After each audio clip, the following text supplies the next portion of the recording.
Welcome to Sanmark classes. Good evening ಮಕ್ಕಳೇ, ಎಲ್ಲರೂ ಹೇಗಿದ್ದೀರಾ? ಚೆನ್ನಾಗಿದ್ದೀರಾ ಅಂತ ಭಾವಿಸ್ತೇನೆ. ಸೊ ಟುಡೇಸ್ ಟಾಪಿಕ್ ಮೆನ್ಸುರೇಷನ್, ಕ್ಷೇತ್ರ ಗಣಿತ. ಇವತ್ತಿನ ಕ್ಲಾಸಲ್ಲಿ ನಾವು ಕ್ಷೇತ್ರ ಗಣಿತ. ಸೊ ಇಲ್ಲಿ this mensuration is the branch of mathematics.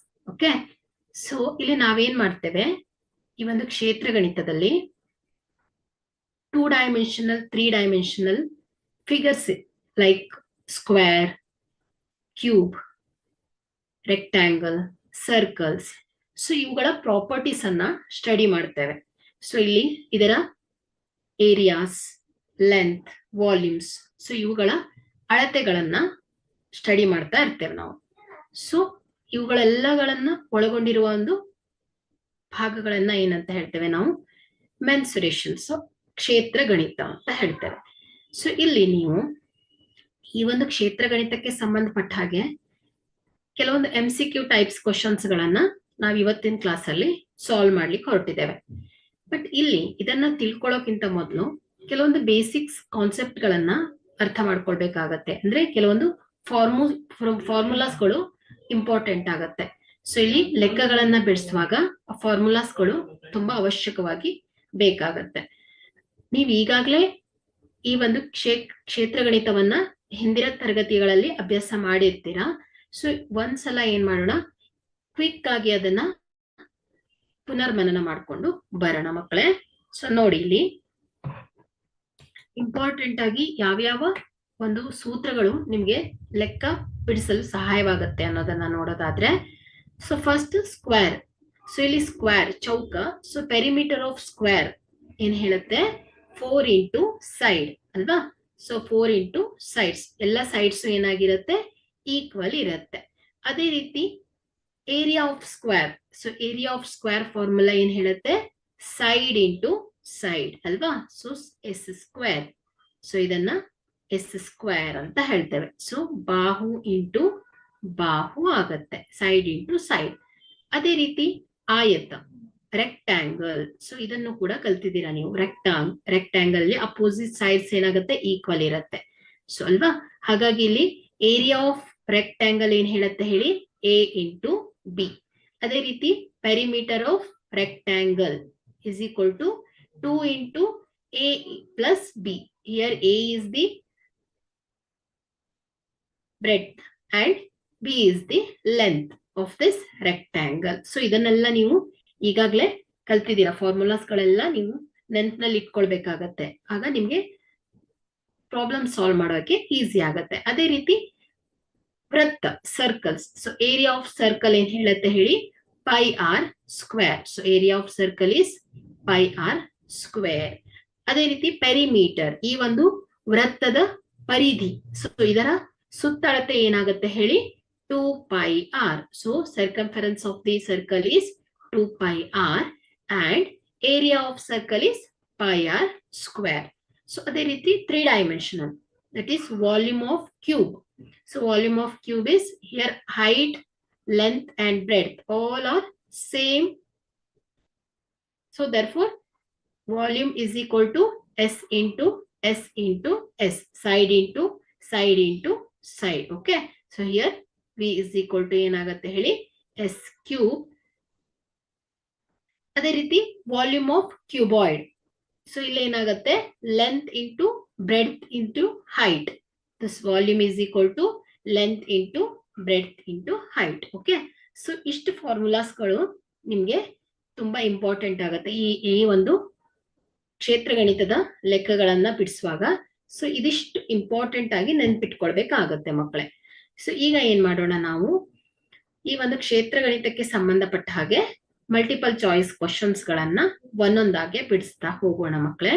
So ಇಲ್ಲಿ 82ನೇ ಪ್ರಶ್ನೆಯನ್ನ ಗಮನಿಸಿ.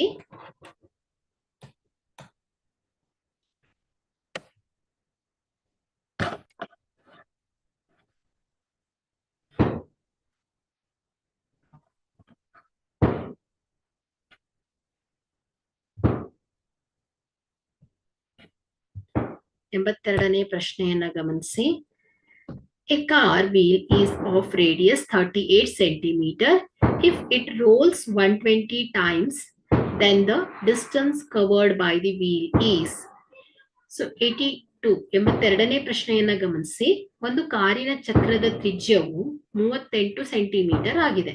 ಚಕ್ರವು 120 ಸಾರಿ ಉರುಳಿದಾಗ ಚಕ್ರವು ಚಲಿಸಿದ ದೂರವನ್ನ ಹೇಳಬೇಕು. ಸೊ ಇಲ್ಲಿ ನಾವು distance covered by the wheel ಅನ್ನ ಫೈಂಡ್ ಔಟ್ ಮಾಡಬೇಕು.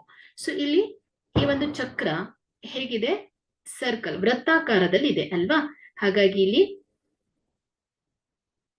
ಸೊ ಇಲ್ಲಿ ಇದರ radius, this is the centre of the circle. So ಇಲ್ಲಿ ರೇಡಿಯಸ್ ಅನ್ನ ಕೊಟ್ಟಿದ್ದಾರೆ. ಎಷ್ಟು? R is equal to 38 centimetre ಆಗಿದೆ. ಹಾಗಾದ್ರೆ ಇಲ್ಲಿ ಒಂದು ಸುತ್ತಿಗೆ ಚಲಿಸುವ ದೂರ ಏನಾಗತ್ತೆ ಹೇಳಿ? ಚಕ್ರದ ಸುತ್ತಳತೆಗೆ ಸಮನಾಗತ್ತೆ. ಸೊ ಒಂದು ರೌಂಡ್ ಕಂಪ್ಲೀಟ್ ಆಗಿದೆ ಅಂದ್ರೆ ಸೊ ಅದೇನಾಗತ್ತೆ? ಚಕ್ರದ ಸುತ್ತಳತೆ. So circumference of the circle ಗೆ ಈಕ್ವಲ್ ಆಗತ್ತೆ. ಸೊ ಇಲ್ಲಿ ನಮ್ಗೆ circumference of the circle formula ಗೊತ್ತಿದೆ. ಏನ್ ಹೇಳತ್ತೆ? 2πr ಅಲ್ವಾ. ಹಾಗಾಗಿ ಇಲ್ಲಿ ಸಿ ಇಸ್ ಈಕ್ವಲ್ ಟು ಏನಾಗತ್ತೆ ಹೇಳಿ? 2πr ಆಗತ್ತೆ. So C is equal to 2 into pi into r is the radius of the circle or a chakra. So ಇದರ wheelನ radius. So this is 38 centimeter. So ಇದೇನಾಗತ್ತೆ? 38 into 2 is 76 pi centimeter ಆಗತ್ತೆ. So this is the circumference. ಅಂದ್ರೆ ಒಂದು ಸುತ್ತು ಚಲಿಸಿದ ದೂರ ಅಲ್ವಾ. ಹಾಗಾದ್ರೆ ಇಲ್ಲಿ ನಾವೇನ್ ಮಾಡ್ಬೇಕು? ಚಕ್ರವು 120 ಸುತ್ತುಗಳಲ್ಲಿ ಚಲಿಸಿದ ದೂರವನ್ನ ಕಂಡು ಹಿಡಿಬೇಕು. ಹಾಗಾದ್ರೆ ಏನಾಗತ್ತೆ? ಟೋಟಲ್ ಡಿಸ್ಟೆನ್ಸ್ ಏನಾಗತ್ತೆ ಹೇಳಿ? Total distance. ಸೊ ಒಂದ್ ಸುತ್ತನ್ನ ಕಂಪ್ಲೀಟ್ ಮಾಡ್ಲಿಕ್ಕೆ 76 ಪೈ ಸೆಂಟಿಮೀಟರ್ ಅನ್ನ ತಗೊಂಡತ್ತೆ. ಅದೇ ಚಕ್ರ 120 ಸಾರಿ ಸುತ್ತಿದರೆ ಏನಾಗತ್ತೆ ಹೇಳಿ? The total distance is equal to ಏನಾಗತ್ತೆ? Circumference of this circle means wheel circumference ಏನಾಗತ್ತೆ? ಇಂಟು 120. ಒಂದ್ ಚಕ್ರ 120 ಬಾರಿ ರೊಟೇಟ್ ಆಗತ್ತೆ. ಹಾಗಾದ್ರೆ ಏನಾಯ್ತು? ಇದು 76 ಪೈ ಇಂಟು 10 ಆಗತ್ತೆ. ಸೊ ಇಲ್ಲಿ ನೋಡಿ 76 ಇಂಟು ಪೈ. ಸೊ ಇಲ್ಲಿ ಪೈ ಏನಾಗಿದೆ? ಸೊ ಇದನ್ನ ಮಲ್ಟಿಪ್ಲೈ ಮಾಡ್ಬಿಡೋಣ. ಇಂಟು 120 ಅಲ್ವಾ. ಸೊ 120 76 ಇಂಟು 120 ಪೈ ಆಗತ್ತೆ. So this is equal to 76 into 120 ಮಾಡಿದಾಗ 9120 ಪೈ ಆಗತ್ತೆ. ಸೊ ಇಲ್ಲಿ 9120 ಇಂಟು ಪೈ ಏನ್ ಹೇಳಿ? ಸೊ ಇದೊಂದು ಸ್ಥಿರಾಂಕವಾಗಿದೆ. ಸೊ ಇದರ ಬೆಲೆ ಏನಾಗುತ್ತೆ? 3.14159 ಆಗತ್ತೆ. ಸೊ ಇದು ಎರಡನ್ನು ಗುಣಿಸಿದಾಗ, ಸೊ ಇದನ್ನ ಮಲ್ಟಿಪ್ಲೈ ಮಾಡಿದಾಗ ಏನಾಗತ್ತೆ? 28,622.8 ಸೆಂಟಿಮೀಟರ್ ಆಗತ್ತೆ. ಹಾಗಾದ್ರೆ ಇಲ್ಲಿ ಚಕ್ರವು ಚಲಿಸಿದ ದೂರವು 28,662.8 ಸೆಂಟಿಮೀಟರ್ ಆಗಿದೆ. ಹಾಗಾದ್ರೆ ಇಲ್ಲಿ ಸರಿಯಾದ ಉತ್ತರ ಏನಾಗತ್ತೆ ಮಕ್ಕಳೇ? ಡಿ ಆಗತ್ತೆ. D is the correct answer. Okay, we'll go to the next question. Look at the question number 83. The perimeter of a square is 12 centimeter and that of another is 16 centimeter. The side of a square whose area is equal to the sum of the areas of the above two squares would be. So ಇಲ್ಲಿ 83ನೇ ಪ್ರಶ್ನೆಯನ್ನ ಗಮನಿಸಿ. ಎರಡು ಚೌಕಗಳ ಸುತ್ತಳತೆಯು 12 centimetre ಮತ್ತು 16 centimetre ಆಗಿದೆ. ನೋಡಿ ಇಲ್ಲಿ ಎರಡು ಚೌಕಗಳಿದೆ ಅಂತೆ. ಎರಡು ಚೌಕಗಳಿದೆ. ಸೊ ಚೌಕದಲ್ಲಿ ಎಲ್ಲ ಬಾಹುಗಳ ಅಳತೆಗಳು ಸಮನಾಗಿರುತ್ತೆ. ಸೊ ಇಲ್ಲಿ ಮೊದಲನೇ ಚೌಕದ ಸುತ್ತಳತೆ ಏನಿದೆ? 12 ಸೆಂಟಿಮೀಟರ್. ಅದೇ ರೀತಿ ಎರಡನೇ ಚೌಕದ ಸುತ್ತಳತೆ ಏನಿದೆ? 16 ಸೆಂಟಿಮೀಟರ್ ಇದೆ. ಈ ಎರಡು ಚೌಕಗಳ ವಿಸ್ತೀರ್ಣಗಳ ಮೊತ್ತ, ಸೊ ಈ ಎರಡು ಚೌಕಗಳ ಸುತ್ತಳತೆಯನ್ನ ಕೊಟ್ಟಿದ್ದಾರೆ. ಸೊ ಇವುಗಳ ವಿಸ್ತೀರ್ಣಗಳ ಮೊತ್ತ ಏನಾಗ್ತಾ ಇದೆ ಅಂತೆ, ಹೊಂದಿರುವ ಚೌಕದ ಒಂದು ಬಾಹುವಿನ, ಇವುಗಳ ಮೊತ್ತಕ್ಕೆ ಸಮನಾಗಿರುವ ಒಂದು ಬಾಹುವಿನ ಅಳತೆಯನ್ನ ಹೇಳಬೇಕು. ಹಾಗಾದ್ರೆ ನಾವೇನ್ ಮಾಡೋಣ, ಇಲ್ಲಿ ಫಸ್ಟ್ ಏನ್ ಮಾಡೋಣ, ಇವುಗಳ ಬಾಹುಗಳ ಅಳತೆಗಳನ್ನ ಹುಡ್ಕೋಣ. ಸೊ ಇಲ್ಲಿ ಫಸ್ಟ್ ಸ್ಕ್ವೇರ್ ಅನ್ನ ಕನ್ಸಿಡರ್ ಮಾಡೋಣ.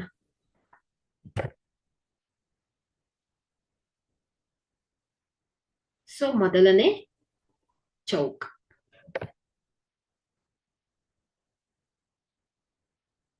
ಸೊ ಮೊದಲನೆಯ ಫಸ್ಟ್ ಸ್ಕ್ವೇರ್, ಸೊ ಮೊದಲನೇ ಚೌಕ. ಸೊ ಇದರ ಸುತ್ತಳತೆ ಏನಿದೆ, ಸುತ್ತಳತೆ 12 ಸೆಂಟಿಮೀಟರ್ ಆಗಿದೆ. ಹಾಗಾದ್ರೆ ಇಲ್ಲಿ ಚೌಕದ ಸುತ್ತಳತೆ ಸೊ ಏನ್ ಹೇಳತ್ತೆ, 4 × S ಅಲ್ವಾ. ಸೊ ಇಲ್ಲಿ ಮೊದಲನೇ ಚೌಕವನ್ನ A1 =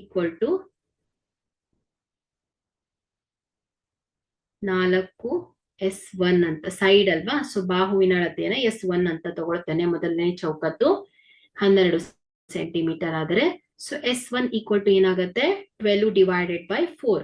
so 4 1s are 4, 4 3s are 12.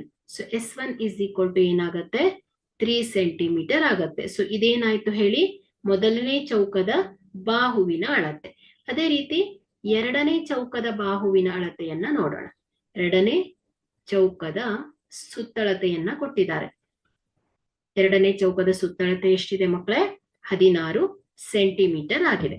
ಹಾಗಾದ್ರೆ ಇಲ್ಲಿ ಈ ಎರಡನೇ ಚೌಕದ ಸುತ್ತಳತೆ 4S2, ಎರಡನೇ ಚೌಕದ ಫಾರ್ಮುಲಾ. ಸೊ ಇಲ್ಲಿ 4S2 = ಏನಾಗುತ್ತೆ ಮಕ್ಕಳೇ, 16 ಆಗತ್ತೆ. ಸೊ S2 = ಏನಾಗುತ್ತೆ, 16 / 4.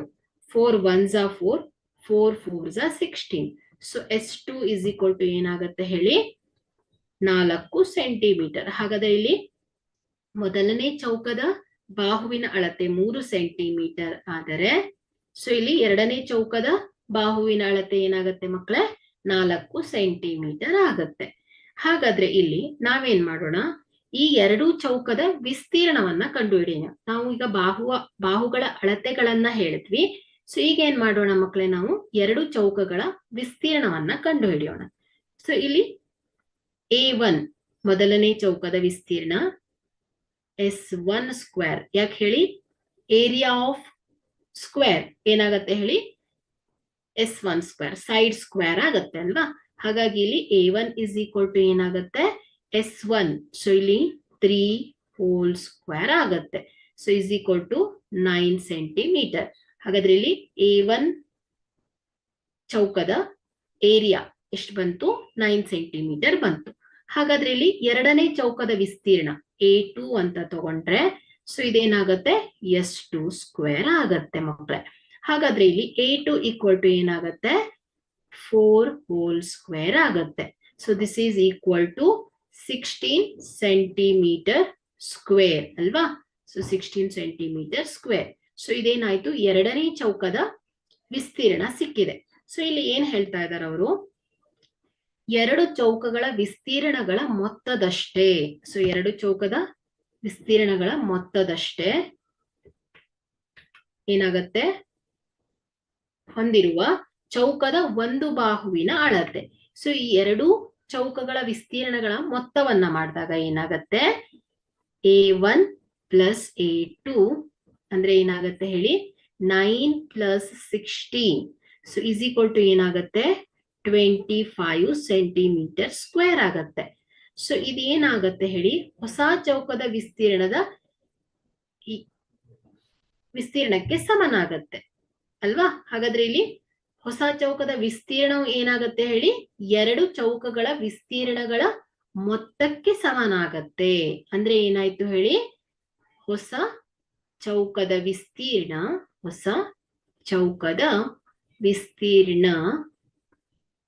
= ಏನಾಗತ್ತೆ, 25 ಆಗತ್ತೆ. ಯಾಕಂದ್ರೆ ಈ ಎರಡು ಮೊದಲನೇ ಚೌಕ ಮತ್ತು ಎರಡನೇ ಚೌಕಗಳನ್ನ ಕೂಡಿದಾಗ ಬರುವ ಮೊತ್ತ ಏನಾಗತ್ತೆ ಹೇಳಿ, ಹೊಸ ಚೌಕದ ವಿಸ್ತೀರ್ಣಕ್ಕೆ ಸಮನಾಗತ್ತೆ.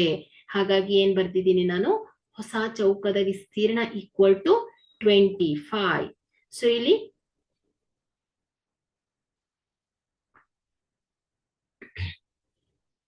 ಇದೇನಾಗತ್ತೆ, ಹೊಸ ಚೌಕದ ವಿಸ್ತೀರ್ಣ s² ಈಕ್ವಲ್ ಟು 25 ಆಯ್ತು. ಹಾಗಾದ್ರೆ s ಈಕ್ವಲ್ ಟು ಏನಾಗತ್ತೆ ಹೇಳಿ, √25. So s is equal to ಏನಾಗತ್ತೆ, 5 ಸೆಂಟಿಮೀಟರ್. ಹಾಗಾದ್ರೆ ನಮಗೆ ಹೊಸ ಚೌಕದ ಬಾಹುವಿನ ಅಳತೆ ಎಷ್ಟು ಸಿಗ್ತಿದೆ, 5 ಸೆಂಟಿಮೀಟರ್ ಅಲ್ವಾ. ಹಾಗಾದ್ರೆ ಇಲ್ಲಿ ಬಿ ಏನಾಗತ್ತೆ ಮಕ್ಕಳೇ, ಈ ಒಂದು ಪ್ರಶ್ನೆಗೆ ಸರಿಯಾದ ಉತ್ತರ ಆಗತ್ತೆ. B is the required answer.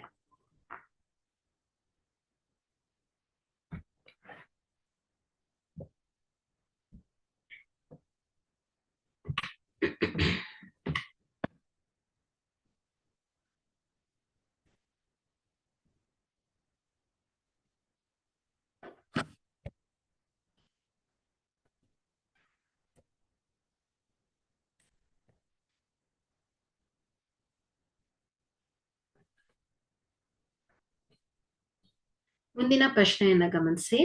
Okay, the question number 84. The ratio of two unequal sides of rectangle is 1:2.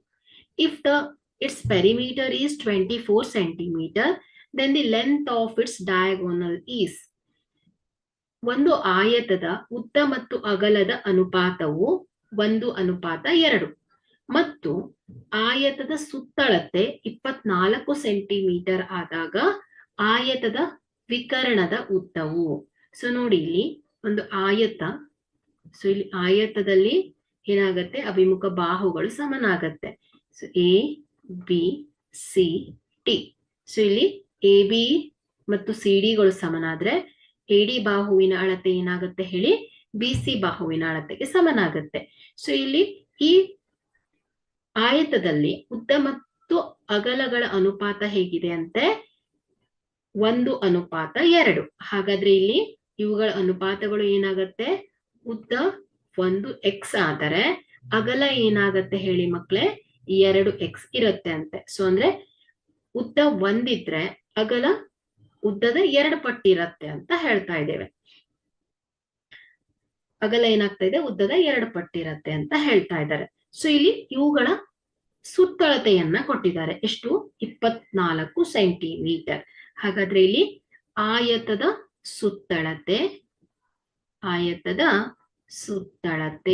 So ಇದೇನಾಗತ್ತೆ ಹೇಳಿ, 2 × L + B. ಆಯತದ ಸುತ್ತಳತೆಯ ಸೂತ್ರ ಈಕ್ವಲ್ ಟು ಏನಿದೆ, ಇದರ ಸುತ್ತಳತೆಯನ್ನ ಕೊಟ್ಬಿಟ್ಟಿದ್ದಾರೆ ಅವರು. ಎಷ್ಟು, 24 ಸೆಂಟಿಮೀಟರ್. ಸೊ ಇಲ್ಲಿ 2 ಸೊ ಇಲ್ಲಿ ಉದ್ದ ಏನಿದೆ ಹೇಳಿ, 1x ಪ್ಲಸ್ ಅಗಲ ಏನಿದೆ 2x ಆಗಿದೆ. ಈಕ್ವಲ್ ಟು ಏನಾಗತ್ತೆ, 24 ಸೆಂಟಿಮೀಟರ್. ಸೊ ಇಲ್ಲಿ ನೋಡಿ, 2 × 3x ಈಕ್ವಲ್ ಟು 24 ಆಗತ್ತೆ. ಸೊ ಇದೇನಾಗತ್ತೆ, 6x is equal to 24. So x is equal to ಏನಾಗತ್ತೆ ಹೇಳಿ, 24 ಡಿವೈಡೆಡ್ ಬೈ 6. 6 1s 6, 6 4s 24 ಆಗತ್ತೆ. ಹಾಗಾದ್ರೆ ಇಲ್ಲಿ x ಈಕ್ವಲ್ ಟು ಏನಾಗತ್ತೆ ಹೇಳಿ, 4 ಆಗತ್ತೆ. ಅಂದ್ರೆ ಏನಾಯ್ತು, ಉದ್ದ. ಸೊ ಉದ್ದ ಏನ್ ಹೇಳಿದಾರೆ ಅವರು, 1x ಅಂದ್ರೆ ಏನಾಗಿದೆ ಮಕ್ಕಳೇ, 4. ಅಂದ್ರೆ 1 × 4 ಏನಾಗುತ್ತೆ, 4 ಸೆಂಟಿಮೀಟರ್. ಸೊ ಅಗಲ ಏನಿದೆ ಇದರ 2 ಪಟ್ಟು ಅಂದ್ರೆ ಏನಾಯ್ತು, 2x 2 × 4 ಅಲ್ವಾ. So is equal to 8 centimetre. ಹಾಗಾದ್ರೆ ಈ ಒಂದು ಆಯತದ ಉದ್ದ 4 ಸೆಂಟಿಮೀಟರ್, ಅದೇ ರೀತಿ ಅಗಲ ಏನಿದೆ 8 ಸೆಂಟಿಮೀಟರ್ ಆಗಿದೆ. 8 ಸೆಂಟಿಮೀಟರ್ ಆಗಿದೆ. ಸೊ ಈಗ ಇಲ್ಲಿ ಏನ್ ಹೇಳ್ತಾ ಇದ್ದಾರೆ ಅವರು, ಆಯತದ ವಿಕರ್ಣದ ಉದ್ದ. ಸೊ ಇಲ್ಲಿ ವಿಕರ್ಣ ಏನಾಗತ್ತೆ, AC. ಸೊ AC ಏನಾಗಿದೆ ಮಕ್ಕಳೇ, ಈ ಒಂದು ಆಯತದ ವಿಕರ್ಣ ಅಥವಾ PD ಕೂಡ ಏನಾಗಿದೆ ಮಕ್ಕಳೇ, ಈ ಒಂದು ಆಯತದ ವಿಕರ್ಣ ಆಗಿದೆ. ಸೊ ಇಲ್ಲಿ ನಮಗೆ ಈ ವಿಕರ್ಣದ ಉದ್ದವನ್ನ ಹೇಳ್ಬೇಕು. ಹಾಗಾದ್ರೆ ಇಲ್ಲಿ BDC ಇದು ಒಂದು ತ್ರಿಭುಜ. ಸೊ ಇಲ್ಲಿ ಆಯತದಲ್ಲಿ ನೀವು ಗುಣಲಕ್ಷಣಗಳನ್ನ ಅಭ್ಯಾಸ ಮಾಡಿದೀರಾ. ಸೊ ಇಲ್ಲಿ ಪ್ರತಿ ಕೋನದ ಅಳತೆ ಏನಾಗಿರುತ್ತೆ, 90 ಡಿಗ್ರಿ ಆಗಿರುತ್ತೆ. ಹಾಗಾದ್ರೆ ಇಲ್ಲಿ BDC ತ್ರಿಭುಜವನ್ನ ಗಮನಿಸಿ. ಸೊ ಇಲ್ಲಿ ಕೋನ ಸಿ ಏನಾಗತ್ತೆ ಹೇಳಿ, 90 ಡಿಗ್ರಿ. ಸೊ ಇದು 90 ಡಿಗ್ರಿ ಆದರೆ BDC ಏನಾಗಿದೆ ಮಕ್ಕಳೇ, ಒಂದು ಲಂಬಕೋನ ತ್ರಿಭುಜ. ಸೊ ಇಲ್ಲಿ ಲಂಬಕೋನ ತ್ರಿಭುಜವಾದ್ರೆ ಸೊ ನಾವಿಲ್ಲಿ ಪೈಥಾಗೋರಸ್ ಪ್ರಮೇಯವನ್ನ ಬಳಸ್ಕೊಂಡು BD ಬಾಹುವಿನ ಅಳತೆಯನ್ನ ಹೇಳ್ಬೋದು. ಹಾಗಾದ್ರೆ ಇಲ್ಲಿ ನಾವೇನ್ ಬರೆಯೋಣ, ತ್ರಿಭುಜ BDC ಯಲ್ಲಿ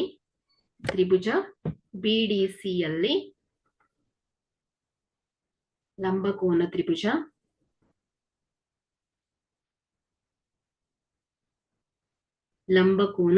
ತ್ರಿಭುಜ BDC ಯಲ್ಲಿ ಸೊ ಇಲ್ಲಿ ಪೈಥಾಗೋರಸ್ ಪ್ರಮೇಯದ ಪ್ರಕಾರ ವಿಕರ್ಣಗಳ ಮೇಲಿನ ವರ್ಗವು ಉಳಿದೆರಡು ಬಾಹುಗಳ ಮೇಲಿನ ವರ್ಗಕ್ಕೆ ಸಮನಾಗಿರುತ್ತೆ. ಹಾಗಾಗಿ ನಾನೇನ್ ಬರೀತೀನಿ ಇಲ್ಲಿ, BD ಸ್ಕ್ವೇರ್ ಈಕ್ವಲ್ ಟು ಏನಾಗುತ್ತೆ, CD square plus BC square ಆಗತ್ತೆ. CD square plus BC square ಆಗತ್ತೆ. BC ಸ್ಕ್ವೇರ್ ಆಗತ್ತೆ. ಸೊ BD ಏನಾಗಿದೆ ಮಕ್ಕಳೇ, ಈ ಒಂದು ಆಯತದ ವಿಕರ್ಣ. ಸೊ ಇದನ್ನ D ಅಂತ ಹೇಳ್ತೇನೆ, ಡಯಾಗೋನಲ್, ಈಕ್ವಲ್ ಟು CD ಅಳತೆಯ ಉದ್ದ ಏನಿದೆ, CD 8 ಸೆಂಟಿಮೀಟರ್, BC ಏನಿದೆ 4 ಸೆಂಟಿಮೀಟರ್. 8 ಸೆಂಟಿಮೀಟರ್ ಪ್ಲಸ್ 4 ಸೆಂಟಿಮೀಟರ್ ಆಗಿದೆ. ಸೊ ಇದನ್ನ ಸಿಂಪ್ಲಿಫೈ ಮಾಡಿದ್ರೆ 8 square 64 plus 4 4 16 so D square. So D equal to ಏನಾಗತ್ತೆ ಮಕ್ಕಳೇ, ಸ್ಕ್ವೇರ್ ರೂಟ್ ಆಫ್ 64 ಪ್ಲಸ್ 16 ಆಗತ್ತೆ. So D is equal to ಏನಾಗತ್ತೆ, 6 ಪ್ಲಸ್ 4 is 10 0 7 80 ಆಗತ್ತೆ. ಸೊ ಇದೇನಾಗತ್ತೆ, ಇದನ್ನ ಏನ್ ಮಾಡ್ತೀನಿ ನಾನು, D ಈಕ್ವಲ್ ಟು 16 ಇಂಟು 5 ಅಂತ ಸ್ಪ್ಲಿಟ್ ಮಾಡ್ತೇನೆ. So D is equal to ಏನಾಗುತ್ತೆ, 4√5 ಸೆಂಟಿಮೀಟರ್ ಆಯ್ತು.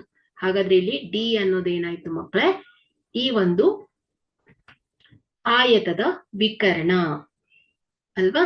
ಸೊ ಹಾಗಾದ್ರೆ 4√5 ಸೆಂಟಿಮೀಟರ್ ಆಗಿದೆ. D is the required answer. 4√5 centimetre ಆಗಿದೆ.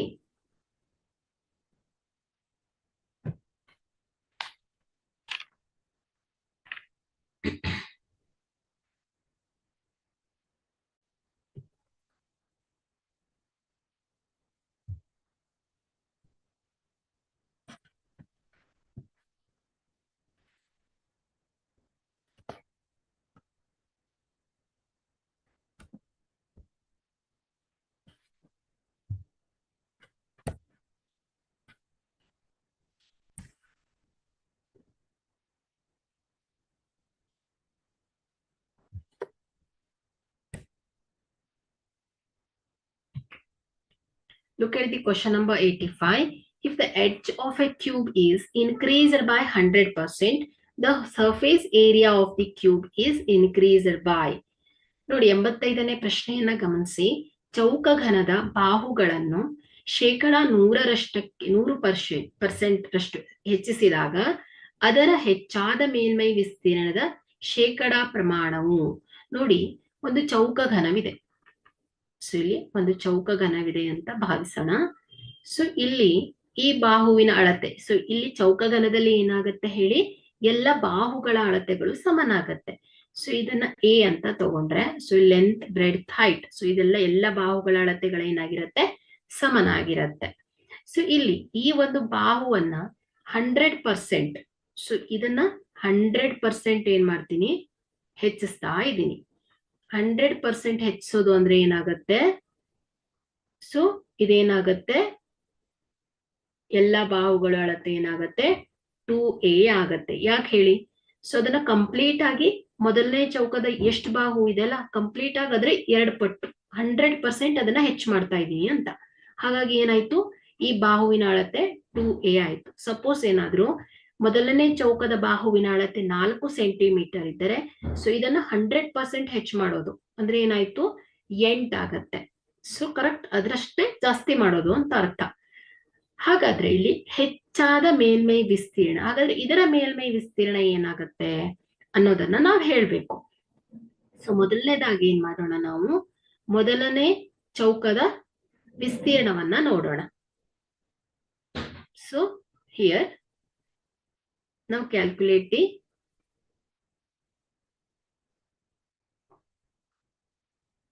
Area of cube. ಸೊ ಏನಾಗತ್ತೆ ಹೇಳಿ, ಏರಿಯಾ ಆಫ್ ಕ್ಯೂಬ್. ಸೊ ಇದನ್ನ A1 ಅಂತ ತಗೊಳ್ಳೋಣ, ಮೊದಲನೇ ಚೌಕದ volume. So A1 is equal to ಏನಾಗತ್ತೆ, so area of, so volume of the, sorry area of the cube. So ಇದೇನಾಗತ್ತೆ ಹೇಳಿ, area of cube is 6a square ಅಲ್ವಾ. ಸೊ ಇದೇನಾಗತ್ತೆ 6a ಸ್ಕ್ವೇರ್ ಆಗತ್ತೆ. ಸೊ ಅದೇ ರೀತಿ ಸೊ ಈ ಒಂದು ಮೊದಲನೇ ಚೌಕವನ್ನ ಏನ್ ಮಾಡ್ತಾ ಇದ್ದೇವೆ ನಾವು 100% ಜಾಸ್ತಿ ಮಾಡ್ತಾ ಇದ್ದೇವೆ. ಹಾಗಾದ್ರೆ ಇಲ್ಲಿ ಏನಾಗತ್ತೆ, we calculate the new side length. So here this new side length ಏನಾಗತ್ತೆ A2 ಅಲ್ವಾ. ಸೊ ಇಸ್ ಈಕ್ವಲ್ ಟು ಏನಾಗತ್ತೆ, ಮೊದಲನೇ ಚೌಕದ ಬಾಹುವಿನ 100% ಏರ್ಸ್ತಾ ಇದ್ದೇವೆ. ಹಾಗಾದ್ರೆ ಏನಾಯ್ತು, ಇದು 2a ಆಗತ್ತೆ. ಸೊ ನಾವು calculate the new surface area, that is A2. So new surface area. So ಇದೇನಾಗತ್ತೆ A2 ಆಗತ್ತೆ. So this is equal to 6 into A2 square ಅಲ್ವಾ. So here 6 into A2 is 2a whole square. This is equal to ಏನಾಗತ್ತೆ 6 into 4a square. This is equal to 24a square ಆಗುತ್ತೆ. So ಇದೇನಾಯ್ತು 100% ನಾವು ಬಾಹುಗಳನ್ನ ಹೆಚ್ಚಿಸಿದಾಗ ಬಂದಿರುವ ವಿಸ್ತೀರ್ಣ, new surface area of the cube. So original area of the cube is 6a square, new surface area of cube is 24a square.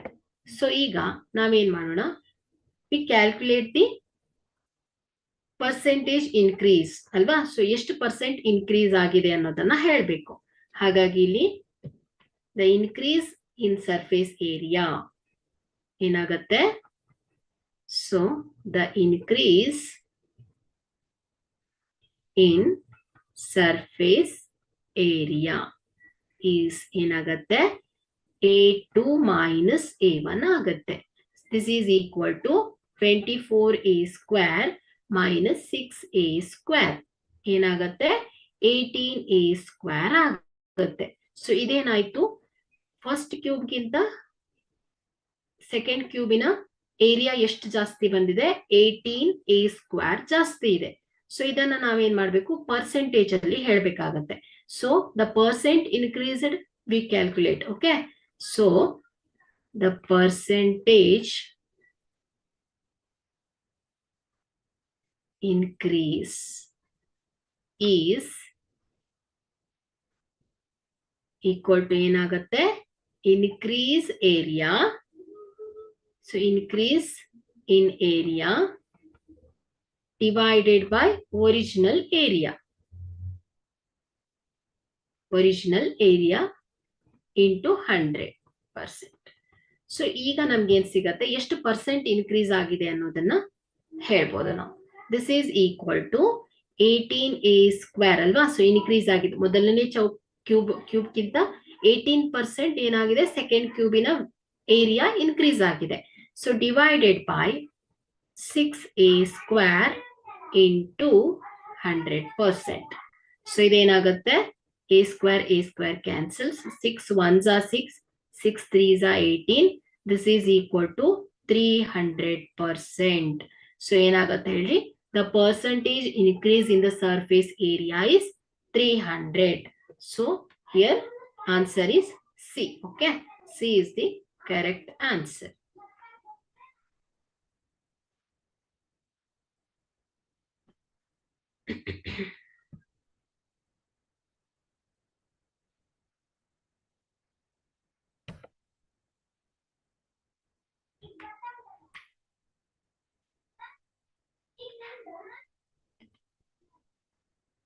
Okay, we go to the next question.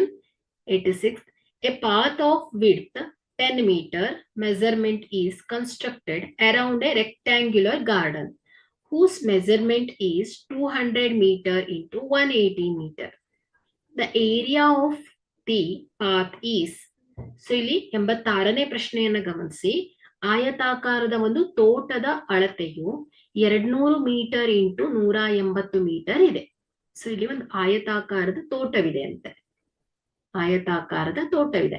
So ಇದರ ಅಳತೆ ಏನಾಗಿದೆ? 200 into ಅಂದ್ರೆ ಇದರ ಏರಿಯಾವನ್ನ ಹೇಳಿದ್ದಾರೆ. 200 metre into 180. ಇದರ ಸುತ್ತಲೂ ನಿರ್ಮಿಸಿದ 100 metre ಅಗಲದ ರಸ್ತೆ. 10 ಮೀಟರ್ ಅಗಲ ಅಲ್ವಾ? ಸೊ ಇಲ್ಲಿ ಇಲ್ಲೊಂದು ರಸ್ತೆ ಇದೆ, ಹೀಗಿದೆ ಅಂತ ಇಟ್ಕೊಳ್ಳಿ. ಸೊ ಇದು ಈ ರೀತಿ ಇದೆ. ಸೊ ಇದು ಈ ತರ ರಸ್ತೆ ಇದೆ ಸುತ್ತಲೂ, ತೋಟದ ಸುತ್ತಲೂ ಹೀಗಿದೆ ರಸ್ತೆ. ಸೊ ಇದು ರಸ್ತೆ. ಓಕೆ, ಸೊ ಇದು ರಸ್ತೆ ಅಲ್ವಾ? ಸೊ ಇದರ ಅಗಲ ಎಷ್ಟಿದೆ? 10 ಮೀಟರ್ ಇದೆ.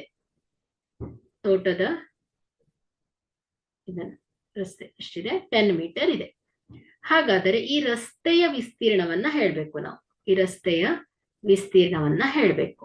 ಸೊ ಈ ರಸ್ತೆಯ ವಿಸ್ತೀರ್ಣವನ್ನ ಹೇಳ್ಬೇಕಂದ್ರೆ, ಸೊ ಮೊದಲನೇದಾಗಿ ಈ ಹೊರಭಾಗದ ವಿಸ್ತೀರ್ಣವನ್ನ ಏನ್ ಮಾಡ್ಬೇಕು? ಈ ಒಳಭಾಗದ ತೋಟದ ವಿಸ್ತೀರ್ಣದಲ್ಲಿ ಕಳೆದಾಗ ನಮಗೆ ಈ ರಸ್ತೆಯ ವಿಸ್ತೀರ್ಣ ಸಿಗತ್ತೆ. ಸೊ ಈ ವಿಸ್ತೀರ್ಣವನ್ನ ಕಂಡು ಹಿಡಿಬೇಕಂದ್ರೆ ಮೊದಲನೇದಾಗಿ ಏನ್ ಮಾಡ್ಬೇಕು? ನಾವು ತೋಟದ ಏರಿಯಾವನ್ನ ಹೇಳ್ಬೇಕು ಅಲ್ವಾ? ಸೊ ಈಗ ನಾವೇನ್ ಮಾಡೋಣ? ತೋಟದ ವಿಸ್ತೀರ್ಣವನ್ನ ಕಂಡು ಹಿಡಿಯೋಣ. ಸೊ ಇಲ್ಲಿ ತೋಟದ ವಿಸ್ತೀರ್ಣ ಅಂದ್ರೆ ಇಲ್ಲಿ ಲೆಂತ್ ಅಲ್ವಾ? ಸೊ ಲೆಂತ್ ಏನಿದೆ? 200 ಮೀಟರ್. ಸೊ ಬ್ರೆಡ್ತ್ ಏನಿದೆ? 180 ಮೀಟರ್ ಇದೆ. ಹಾಗಾದ್ರೆ ಇಲ್ಲಿ ಏರಿಯಾ ಆಫ್ ಗಾರ್ಡನ್ ಅಲ್ವಾ? So area of the garden ಏನಾಗತ್ತೆ? Area of garden. Okay, so this is equal to length into breadth ಅಲ್ವಾ? So 200 into 180. So this is equal to 3600 centimetre square ಆಗತ್ತೆ. So ಇದೇನಾಯ್ತು ಮಕ್ಕಳೇ? Area of garden ಆಯ್ತು. So ಈಗ ನಾವೇನ್ ಮಾಡ್ಬೇಕಾಗಿದೆ? Total outer area, so outer ಆಯತದ ವಿಸ್ತೀರ್ಣವನ್ನ ಹೇಳ್ಬೇಕು. ಸೊ ಇಲ್ಲಿ ಈ ಒಂದು ರಸ್ತೆಯ ವಿಸ್ತೀರ್ಣ, ಈ ಏರಿಯಾ ಟೋಟಲ್, ಈ ಲಾಸ್ಟ್ ಬಾಕ್ಸ್ ಇದೆ ಅಲ್ವಾ? So end line. ಸೊ ಇದನ್ನ ಕನ್ಸಿಡರ್ ಮಾಡಿದ್ರೆ, ಸೊ ಇಲ್ಲಿ ಏನಾಗತ್ತೆ ಹೇಳಿ? ಈ ಲೆಂತ್ಗೆ ಏನಾಗಿದೆ? 10 ಆಡ್ ಆಗಿದೆ ಅಲ್ವಾ? ಈ ಸೈಡು 10 ಆಡ್ ಆಗಿದೆ, ಈ ಸೈಡ್ ಕೂಡ 10 ಆಡ್ ಆಗಿದೆ. ಅದೇ ರೀತಿ ಬ್ರೆಡ್ತ್ ಅನ್ನು ಅಬ್ಸರ್ವ್ ಮಾಡಿದ್ರೆ, ಸೊ ಇಲ್ಲೂ ಕೂಡ 10 ಆಡ್ ಆಗಿದೆ, ಸೊ ಇಲ್ಲೂ ಕೂಡ ಕೆಳಗಡೆ ಭಾಗದಲ್ಲೂ ಕೂಡ 10 ಆಡ್ ಆಗಿದೆ. ಹಾಗಾದ್ರೆ ಸೊ ನ್ಯೂ ಸರ್ಫೇಸ್ ಏರಿಯಾ ಏನಾಗತ್ತೆ? ಸೊ ಲೆಂತ್ ಈಕ್ವಲ್ ಟು ಏನಾಗತ್ತೆ ಹೇಳಿ? 200 ಪ್ಲಸ್ 10 ಪ್ಲಸ್ 10 ಅಂದ್ರೆ 20 ಆಡ್ ಆಗತ್ತೆ. ಆ ಕಡೆನೂ 10 ಆಡ್ ಆಗತ್ತೆ, ಈ ಕಡೆನೂ 10 ಆಡ್ ಆಗತ್ತೆ. ಸೊ ಇದನ್ನ ರಸ್ತೆ ನಿರ್ಮಾಣ ಮಾಡ್ಲಿಕ್ಕಾಗಿ ಎಕ್ಸ್ಟೆಂಡ್ ಮಾಡಿದಾರೆ ಅವರು. ಓಕೆ, ಸೊ ಇದೇನಾಗತ್ತೆ ಹೇಳಿ? ಹಾಗಾದ್ರೆ ಲೆಂತ್ ಈಕ್ವಲ್ ಟು ಏನಾಗತ್ತೆ? 220 ಮೀಟರ್ ಆಗತ್ತೆ. ಅದೇ ರೀತಿ ಬ್ರೆಡ್ತ್, ಸೊ ಬ್ರೆಡ್ತ್ ಏನಿದೆ? 180 ಅಲ್ವಾ? ಸೊ ತೋಟದ ವಿಸ್ತೀರ್ಣ, ತೋಟದ ಅಗಲ ಏನಿದೆ? 180 ಡಿಗ್ರಿ ಇದೆ. ಸೊ ಅಲ್ಲಿ ರಸ್ತೆ ಅಗಲ 10 ಮೀಟರ್, ಈ ಕಡೆ ರಸ್ತೆಯ ಅಗಲ 10 ಮೀಟರ್ ಇದೆ. ಹಾಗಾದ್ರೆ ಟೋಟಲ್ ಎಷ್ಟಾಯ್ತು? 20 ಆಡ್ ಆಯ್ತು. ದಿಸ್ ಈಸ್ ಏನಾಗತ್ತೆ?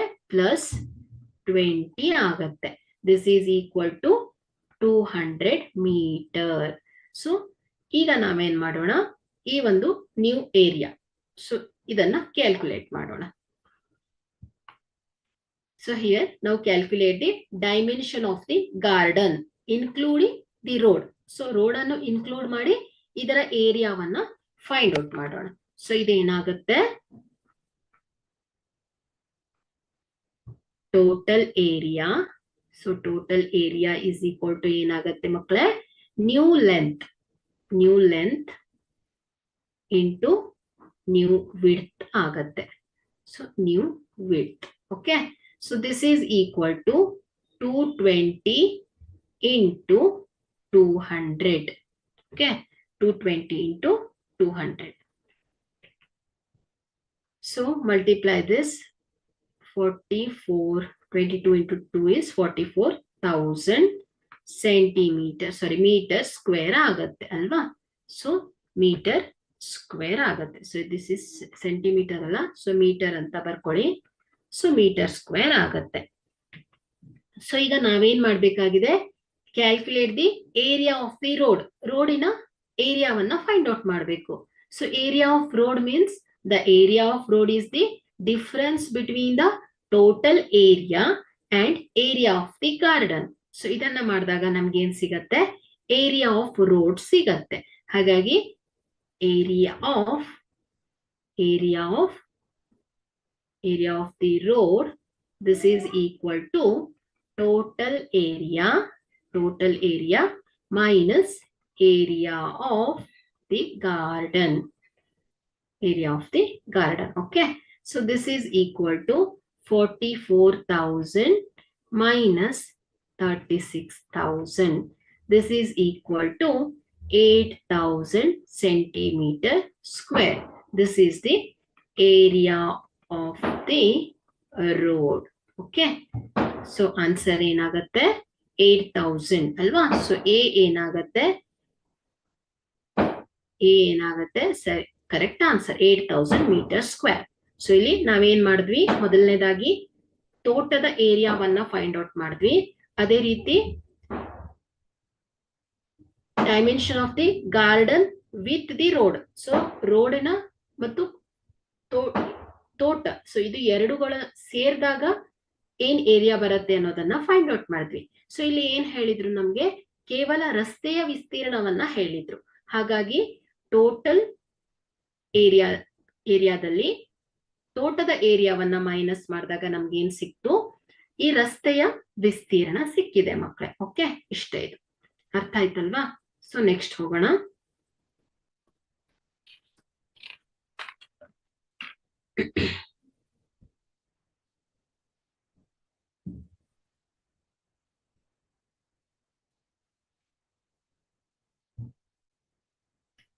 We'll go to the next question. 87th question. The length of a rectangular hall is 5 meter more than its breadth. The area of the hall is 750 meter square. The length of the hall is. ಕೆಲವೊಂದು ಸಂದರ್ಭದಲ್ಲಿ length ಅನ್ನ centimetre ಅಲ್ಲಿ ಕೊಟ್ಟು breadth ಅನ್ನ metre ಅಲ್ಲಿ ಕೊಡಲೂಬಹುದು. Okay, so ಎರಡು quantities, so ಎರಡು ಪಾಯಿಂಟ್ಸ್ ಗಳು, ಯೂನಿಟ್ಸ್ ಗಳು ಸೇಮ್ ಇರ್ಬೇಕಾಗತ್ತೆ. ಸೆಂಟಿಮೀಟರ್ ಇದ್ರೆ ಸೆಂಟಿಮೀಟರ್ ಇರಬೇಕು. ಸೊ ನೀವು ಅದನ್ನ ಕನ್ವರ್ಟ್ ಮಾಡ್ಕೊಳ್ಬೇಕು. ಓಕೆನಾ? So here the length of rectangular hall is 5 metre more than its breadth. The area of the hall is 750 metre square. Then length of the hall is. 87ನೇ ಪ್ರಶ್ನೆಯನ್ನ ಗಮನಿಸಿ. ಆಯತಾಕಾರದ ಕೊಠಡಿಯ ಉದ್ದ ಏನಾಗಿದೆ ಅಂತೆ? ಆಯತಾಕಾರದ ಕೊಠಡಿಯ ಉದ್ದ. So the length of rectangular hall is 5 meter. ಅದರ ಅಗಲಕ್ಕಿಂತ 5 ಮೀಟರ್ ಹೆಚ್ಚಾಗಿದೆ. ಕೊಠಡಿಯ ವಿಸ್ತೀರ್ಣವು 750 ಮೀಟರ್ ಸ್ಕ್ವೇರ್ ಆದಾಗ ಅದರ ಉದ್ದವು. ಸೊ ಇಲ್ಲಿ ನಾವೇನ್ ಮಾಡೋಣ? ಬ್ರೆಡ್ತ್, ಸೊ ಅಗಲವನ್ನ x ಅಂತ ತಗೊಂಡ್ರೆ, ಸೊ ಅಗಲ equal to x. So here the breadth of the rectangular hall is x. So ಇಲ್ಲಿ ಲೆಂತ್ ಏನಾಗ್ತಾ ಇದೆ ಹೇಳಿ? ಸೊ ಉದ್ದ ಏನಾಗ್ತಾ ಇದೆ? ಅಗಲಕ್ಕಿಂತ 5 ಮೀಟರ್ ಹೆಚ್ಚಾಗಿದೆ. ಅಂದ್ರೆ ಏನಾಯ್ತು ಹೇಳಿ? ಉದ್ದ ಏನಾಗಿದೆ? ಅಗಲಕ್ಕಿಂತ 5 ಮೀಟರ್ ಹೆಚ್ಚಾಗಿದೆ. ಸೊ ಅಗಲಕ್ಕಿಂತ 5 ಮೀಟರ್ ಹೆಚ್ಚಾಗಿದೆ. ಈ ರೀತಿ ಬರಿಬೇಕು ನಾವು. ಹಾಗಾದ್ರೆ ನಾವಿಲ್ಲಿ area of the rectangle is 750 meter square. So here area. So area ಏನ್ ಹೇಳುತ್ತೆ? Rectangle into length into breadth. Okay. So here they given the area is 750 meter square. So we can set up the equation. So here 750 is equal to x plus 5 length into x. Okay. So simplify this. 750 is equal to x square plus 5x. So here x square plus 5x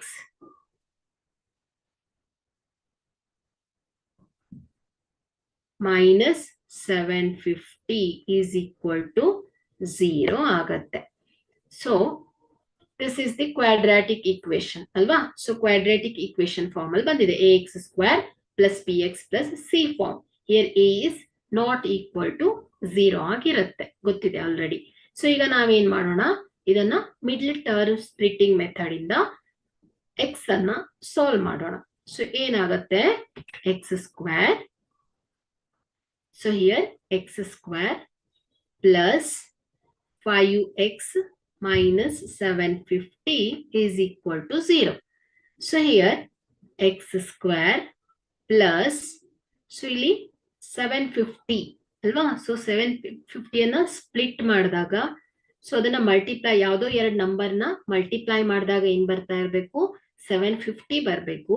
so ಅದೇ ನಂಬರ್ನ ನಾವು add ಅಥವಾ subtract ಮಾಡಿದಾಗ ನಮ್ಗೆ ಏನ್ ಬರ್ಬೇಕು, middle term 5 ಬರ್ಬೇಕಾಗತ್ತೆ. So ಆ ರೀತಿ ನಾವೇನ್ ಮಾಡ್ಬೇಕು, ಟರ್ಮ್ ಅನ್ನ ಸ್ಪ್ಲಿಟ್ ಮಾಡ್ಕೋಬೇಕು. ಸೊ ನೋಡಿ ಇಲ್ಲಿ 750, ಸೊ ಇದನ್ನ ಡಿವೈಡ್ ಮಾಡಿದ್ರೆ 5 ಇಂದ ಡಿವೈಡ್ ಆಗತ್ತೆ. So 5 1s are 5, 5 3s are 15, ಸೊ 5 2s are 10, 5 6 are, ಸೊ ಇದೇನಾಗುತ್ತೆ 13, 2s are 26, 2 1s are 2. Okay, 5 1s are, sorry, 1 second. So here 750. Okay, so 5 1s are 5, 25 ಉಳಿತಲ್ಲ, 5 5s are 25, 0. So 5 3s are 30s are, so 5 6 are, 3 2s are, 3 1s are, okay, 2 1s are. Okay, so 5 into 5 into 5 into 3 into 2. So ಇಲ್ಲಿ 5 5s are 25, 25 into 25 into 5 3s are 15, 15 2s are 20, 15 2s are 30. Okay, so ಇದೇನಾಗುತ್ತೆ 30 into 25. So 30 into 25 ಮಾಡಿದಾಗ ಏನ್ ಸಿಗತ್ತೆ, 750 ಸಿಗತ್ತೆ. So 30 minus 25 ಏನಾಗತ್ತೆ, 5. Okay, so ಏನ್ ಮಾಡೋಣ ನಾವೀಗ, 30 plus 30x minus 25x. So middle term ಅನ್ನ 30x minus 25x ಅಂತ ಸ್ಪ್ಲಿಟ್ ಮಾಡ್ಕೊಳ್ತಾ ಇದ್ದೀನಿ. ಸೊ ಈಗ minus 750 ಆಗತ್ತೆ.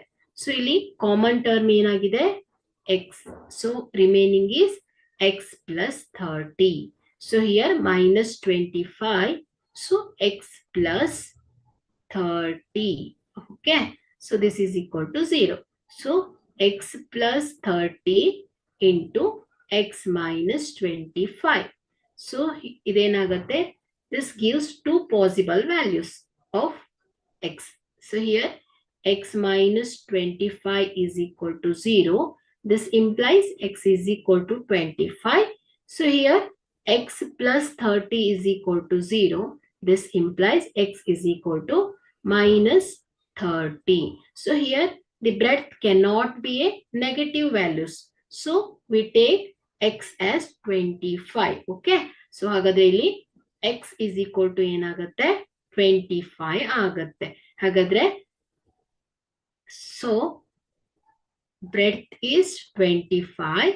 So here we calculate the length. So length is x plus 5.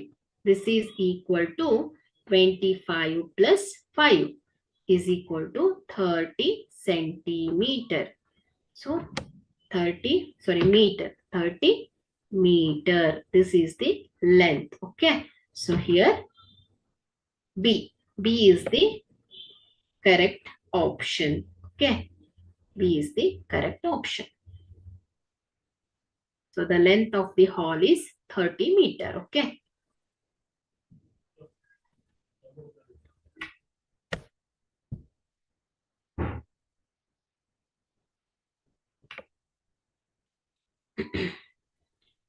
Look at the question number 88. The side of the rectangular plot are in the ratio is 5:4 and its area is equal to 500 meters square. Then perimeter of the plot is 88ನೇ ಪ್ರಶ್ನೆಯನ್ನ ಗಮನಿಸಿ. ಆಯತಾಕಾರದ ಜಮೀನಿನ ಉದ್ದ ಮತ್ತು ಅಗಲಗಳ ಅನುಪಾತವು 5:4 ಮತ್ತು ವಿಸ್ತೀರ್ಣವು 500 metre square ಆಗಿದೆ. ಹಾಗಾದರೆ ಜಮೀನಿನ ಸುತ್ತಳತೆ. ಸೊ ಇಲ್ಲಿ ಒಂದು ಆಯತಾಕಾರದ ಜಮೀನು. So the side of the rectangular plot ಎಷ್ಟಿದೆ? ದರ್ ರೇಷಿಯೋಸ್ ಅಂದ್ರೆ ಉದ್ದ 5x ಇದ್ರೆ ಅಗಲ ಏನಾಗಿದೆ? 4x ಆಗಿದೆ ಅಲ್ವಾ? So 5x 4x. ಸೊ ಇವುಗಳ ಅನುಪಾತವನ್ನ ಕೊಟ್ಟಿದ್ದಾರೆ. ಹಾಗಾಗಿ ಇಲ್ಲಿ ಉದ್ದ ಈಕ್ವಲ್ ಟು 5x, ಅಗಲ ಈಕ್ವಲ್ ಟು ಏನಾಗಿದೆ? 4x ಆಗಿದೆ. ಸೊ ಇಲ್ಲಿ ಈ ಒಂದು ಜಮೀನಿನ ವಿಸ್ತೀರ್ಣ, they given area of rectangle. This is equal to area of a rectangle. This is equal to 500 meters square. So here we know the formula to find the area of the rectangle. So this is equal to area of rectangle is equal to length into breadth. So here area is given, that is 500 is equal to 5x into 4x equal to 5 4s 20 x square ಆಗುತ್ತೆ. So x square is equal to 500 divided by 20. So 0 0 cancels, 2 1s are 2, 2 25s are. So x square is equal to ಏನಾಗುತ್ತೆ? 25 ಆಗುತ್ತೆ. So x is equal to ಏನಾಗುತ್ತೆ? Square root of 25. So x is equal to 5 centimeter square. So ಇದೇನಾಯ್ತು ನಮ್ಗೆ? ಸಾರಿ, centimetre ಅಲ್ವಾ?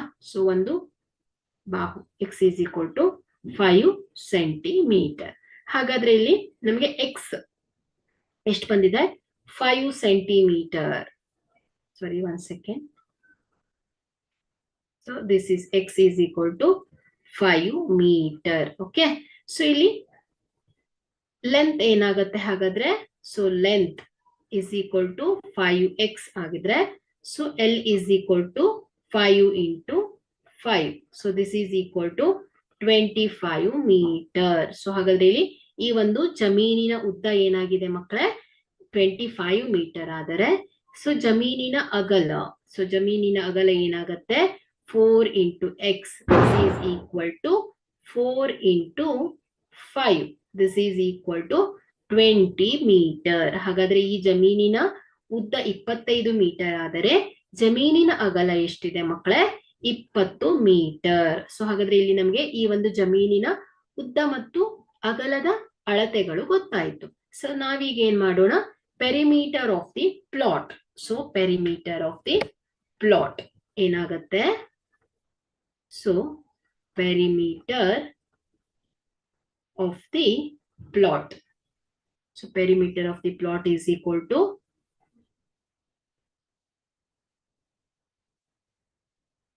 2 into L plus B.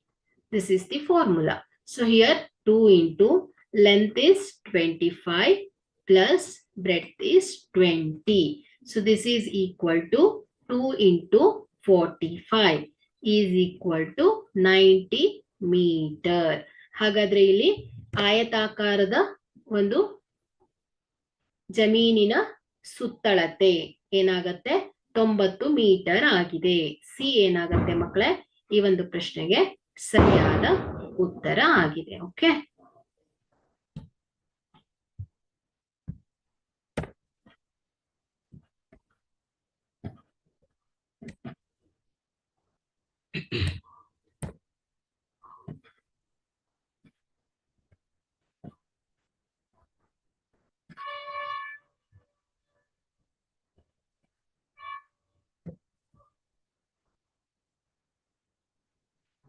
We'll go to the next question, 89. The perimeter of a rhombus is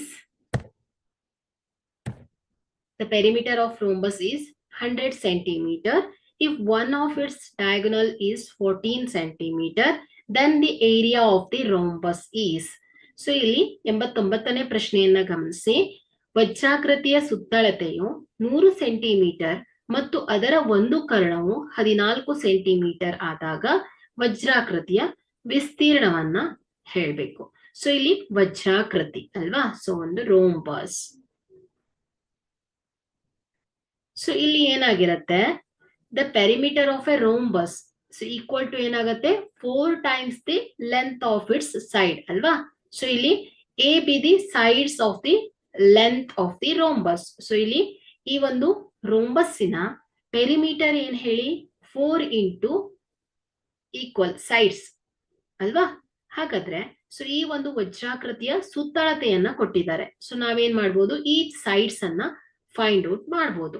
ಹಾಗಾದ್ರೆ ಏನಾಗುತ್ತೆ, so perimeter of rhombus is equal to 4a ಆಗತ್ತೆ. So this is 100 equal to 4a. So a is equal to ಏನಾಗತ್ತೆ ಮಕ್ಕಳೇ, 100 divided by 4. So 4 1s are 4 2s are 8, 4 5s are 10. So a is equal to 25 centimeter. Okay, so each sides A, B, C, D.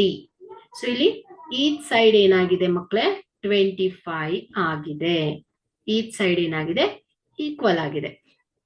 So ಇಲ್ಲಿ ಅದರ ಒಂದು ಕರ್ಣವು 14 centimetre. So ಇಲ್ಲಿ A B ಏನಾಗಿದೆ ಮಕ್ಕಳೇ Karna diagonals, ಅದೇ ರೀತಿ ಸಿ ಡಿ ಏನಾಗಿದೆ diagonals.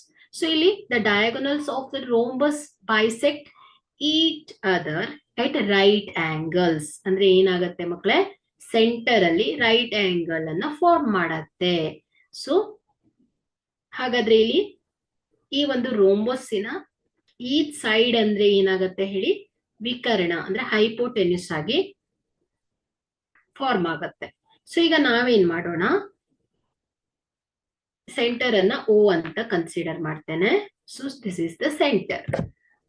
So here take A B is the diagonal D1 and CD is the diagonal D2. So ಇಲ್ಲಿ ಎ ಬಿ ಡಯಾಗೋನಲ್ ಏನ್ ಮಾಡ್ತಾ ಇದೆ, ಬೈಸೆಕ್ಟ್ ಮಾಡಿ ರೈಟ್ ಆಂಗಲ್ ಫಾರ್ಮ್ ಮಾಡ್ತಾ ಇದೆ ಅಂದ್ರೆ, ಸೊ ಇದು ಬೈಸೆಕ್ಟ್ ಮಾಡ್ತಾ ಇರೋದ್ರಿಂದ ಸೊ ಎ ಬಿ ಏನಾಗುತ್ತೆ, so length, so diagonal length D1 ಏನಾಗುತ್ತೆ ಹೇಳಿ 14 ಅಲ್ವಾ. ಡಯಾಗೋನಲ್ D1 ಅನ್ನ 14 ಅಂತ ತಗೊಂಡಿದ್ದೇನೆ. ಸೊ ಇದೇನಾಗತ್ತೆ ಎಕ್ಸಾಕ್ಟ್ ಡಿವೈಡ್ ಆಗತ್ತೆ. So 2 1s are 2, 2 7s are 14. ಹಾಗಾಗಿ ಇಲ್ಲಿ ಎ ಓ ಏನಾಗತ್ತೆ ಹೇಳಿ 7, ಓ ಬಿ ಏನಾಗತ್ತೆ ಹೇಳಿ 7 ಆಗತ್ತೆ. ಸೊ ಈಕ್ವಲ್ ಆಗಿ ಡಿವೈಡ್ ಆಗತ್ತೆ. ಸೊ ಈಗ ನಾವೇನ್ ಮಾಡ್ಬೇಕಾಗಿದೆ, ಈ ವಜ್ರಾಕೃತಿಯ ವಿಸ್ತೀರ್ಣವನ್ನ ಹೇಳ್ಬೇಕು. ಸೊ ವಜ್ರಾಕೃತಿಯ ವಿಸ್ತೀರ್ಣ ಅಂದ್ರೆ ಏರಿಯಾ ಆಫ್ ರೋಂಬಸ್ ಏನ್ ಹೇಳುತ್ತೆ, half into D1 into D2. So here D1 ಈಗಾಗಲೇ ನಮ್ಗೆ ಗೊತ್ತಾಗ್ಬಿಟ್ಟಿದೆ. ಸೊ D2 ಅಂದ್ರೆ ಏನಾಯ್ತು ಹೇಳಿ, ಸಿ ಡಿ ಲೆಂತ್ ಬೇಕಲ್ವಾ. ಸೊ ಈಗ ಸಿ ಡಿ ಲೆಂತ್ ಬೇಕು ಅಂದ್ರೆ CO ಅನ್ನ ಫೈಂಡ್ ಔಟ್ ಮಾಡ್ಬೇಕು. ಸೊ ಇಲ್ಲಿ CO ಅನ್ನ ಫೈಂಡ್ ಔಟ್ ಮಾಡ್ಬೇಕು ಅಂದ್ರೆ in triangle AOC, this is right angle triangle. So by using Pythagorean theorem ಏನಂತ ಹೇಳ್ಬೋದು, AC square is equal to AO square plus OC square ಆಗತ್ತೆ ಮಕ್ಕಳೇ. ಸೊ ಏನಾಗತ್ತೆ, in a triangle AOC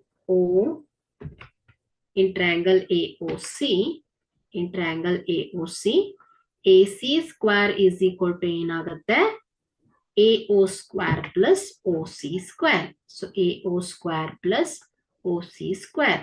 So here AC square is 25 is equal to AO.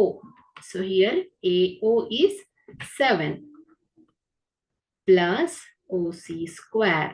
So here OC square is equal to 25 whole square minus 7 square ಆಗುತ್ತೆ. So 25 square is 625 minus 49.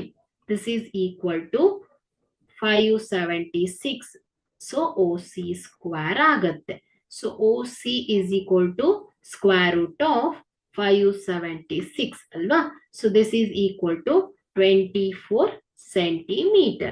ಹಾಗಾದ್ರೆ ಇಲ್ಲಿ ನಮ್ಗೆ CO or OC ಅಳತೆ ಸಿಕ್ಕಿದೆ. ಎಷ್ಟು? 24 centimeter. So ಈಗಾಗಲೇ ನಾನೇನ್ ಹೇಳಿದ್ದೀನಿ, ಡಯಾಗೋನಲ್ಸ್ ಏನ್ ಮಾಡುತ್ತೆ, bisect each other at right angle. ಹಾಗಾಗಿ ಇಲ್ಲಿ CO 24 ಸೆಂಟಿಮೀಟರ್ ಇದ್ರೆ OD ಕೂಡ ಏನಾಗುತ್ತೆ ಹೇಳಿ, 24 ಸೆಂಟಿಮೀಟರ್ ಇರತ್ತೆ. ಹಾಗಾಗಿ CD ಏನಾಗಿದೆ ಹೇಳಿ, ಡಯಾಗೋನಲ್ D2 ಅಂಡ್ AB ಏನಾಗಿದೆ, ಡಯಾಗೋನಲ್ D1 ಆಗಿದೆ. ಸೊ ಈಗ ನಮ್ಗೆ D1 ಅಳತೆ ಕೂಡ ಗೊತ್ತಾಗಿದೆ, D2 ಅಳತೆ ಕೂಡ ಗೊತ್ತಾಗಿದೆ. ಸೊ ನಾವೀಗ ಏನ್ ಮಾಡ್ಬೋದು, ಏರಿಯಾ ಆಫ್ ದಿ ರೋಂಬಸ್ ಅನ್ನ ಫೈಂಡ್ ಔಟ್ ಮಾಡ್ಬೋದು. ಸೊ ಏನಾಗತ್ತೆ, so we calculate the area of the rhombus. So here area of rhombus is equal to, this is equal to half into D1 into D2. So here half into D1 is 14 into D2 is 24 plus 24 alva. So this is 48. So 2 1s are 2, 2 7s are 14. This is equal to 7 into 48 is equal to 336 centimeter square. So this is the area of the rhombus. So correct answer is C. Okay, 336 centimeter square. C is the correct answer.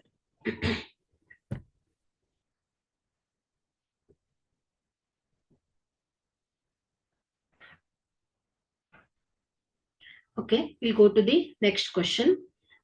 90th. Two cubes have their volumes in the ratio 1:27. The ratio of their surface area is what? So ಇಲ್ಲಿ 90ನೇ ಪ್ರಶ್ನೆಯನ್ನ ಗಮನಿಸಿ. ಎರಡು ಚೌಕ ಘನಗಳ ಘನಫಲದ ಅನುಪಾತ 1:27 ಆದಾಗ ಅವುಗಳ ಮೇಲ್ಮೈ ವಿಸ್ತೀರ್ಣಗಳ ಅನುಪಾತವನ್ನ ಹೇಳ್ಬೇಕಾಗಿದೆ. ಸೊ ಇಲ್ಲಿ ನಮಗೆ ವಾಲ್ಯೂಮ್ ಅನ್ನ ಕೊಟ್ಟಿದ್ದಾರೆ. ಸೊ ಅವುಗಳ ವಾಲ್ಯೂಮಿನ ಅನುಪಾತವನ್ನ ಹೇಳಿದ್ದಾರೆ. ಸೊ ಇಲ್ಲಿ ಸೈಡ್ಸ್ ಗೊತ್ತಿಲ್ಲ ನಮ್ಗೆ. ಸೊ ನಮ್ಗೆ ಮೇಲ್ಮೈ ವಿಸ್ತೀರ್ಣ ಬೇಕು ಅಂದ್ರೆ ಸೈಡ್ಸ್ ಗಳು ಬೇಕಾಗತ್ತೆ ಅಲ್ವಾ? ಸೊ ಈಗ ನಾವೇನ್ ಮಾಡೋಣ, ಚೌಕ ಘನಗಳ ಘನಫಲದ ಸಹಾಯದಿಂದ ಏನ್ ಮಾಡೋಣ ಮಕ್ಕಳೇ, ಇವುಗಳ ಸೈಡ್ಸ್ ಅನ್ನ ಫೈಂಡ್ ಔಟ್ ಮಾಡೋಣ. ಸೊ ಇಲ್ಲಿ ಮೊದಲನೇದಾಗಿ ವಾಲ್ಯೂಮ್ ಆಫ್ ಕ್ಯೂಬ್. ಸೊ ಎರಡು ಕ್ಯೂಬ್ ಇದೆ ಅಲ್ವಾ? ಸೊ ಫಸ್ಟ್ ಕ್ಯೂಬ್ ಏನಾಗಿದೆ, V1 ಅಂತ ತಗೊಳ್ತೇನೆ. So volume of cube V1 ratio V2. So ಏನ್ ಹೇಳ್ತಾ ಇದ್ದಾರೆ, 1:27. Okay, so here volume V1 divided by V2. So volume of the cube ಏನ್ ಹೇಳುತ್ತೆ, A ಕ್ಯೂಬ್ ಅಲ್ವಾ? So A1 cube is divided by volume of the second cube. This is A2 cube.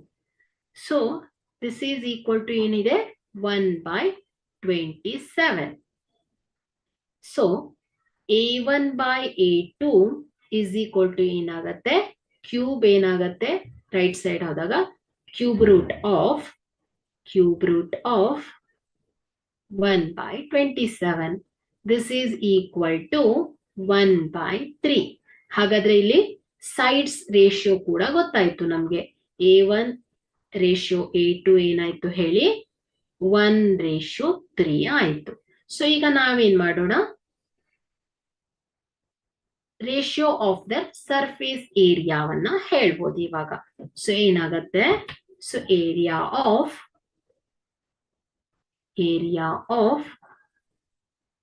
surface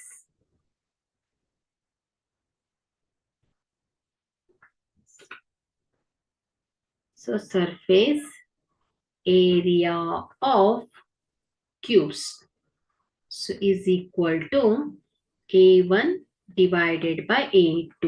So ratio of their, so ratio surface area of cube is equal to A1 divided by A2.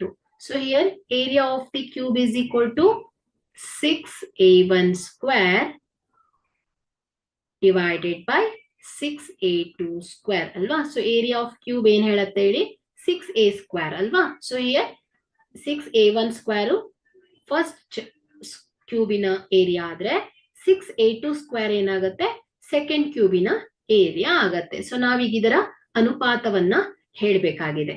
So is equal to ಏನಾಗತ್ತೆ, 6 cancels, A1 divided by A2 whole square ಆಗತ್ತೆ. So ಇಲ್ಲಿ ನಾವೇನ್ find out ಮಾಡಿದೀವಿ, volume ಇಂದ ನಮಗೆ sides ಇನ ಅನುಪಾತಗಳು ಸಿಕ್ಕಿದೆ. ಹಾಗಾಗಿ ನಾವೇನ್ ಮಾಡೋಣ, ಇಲ್ಲಿ A1 by A2 ratio is 1 divided by 3 whole square. So this is equal to 1 divided by 3 3s are. This is equal to 1 divided by 9. So this is equal to 1:9. Okay. So ಇದೇನಾಗತ್ತೆ ಹೇಳಿ, ಈ ಒಂದು ಎರಡು ಚೌಕಘನಗಳ ಮೇಲ್ಮೈ ವಿಸ್ತೀರ್ಣದ ಅನುಪಾತವು ಏನಾಗತ್ತೆ, 1:3. So 1:9 ಆಗಿದೆ. ಹಾಗಾದ್ರೆ ಇಲ್ಲಿ